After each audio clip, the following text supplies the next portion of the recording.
Hey you, and welcome to this video where I will help you out how to trade futures on ThinkorSwim.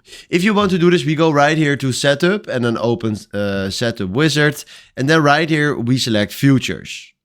Then we do next. Then we select right here the font size that we want to use.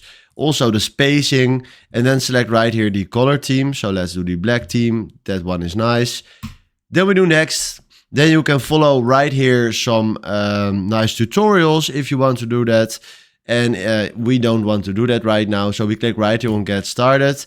And then he is restarting right here your ThinkorSwim.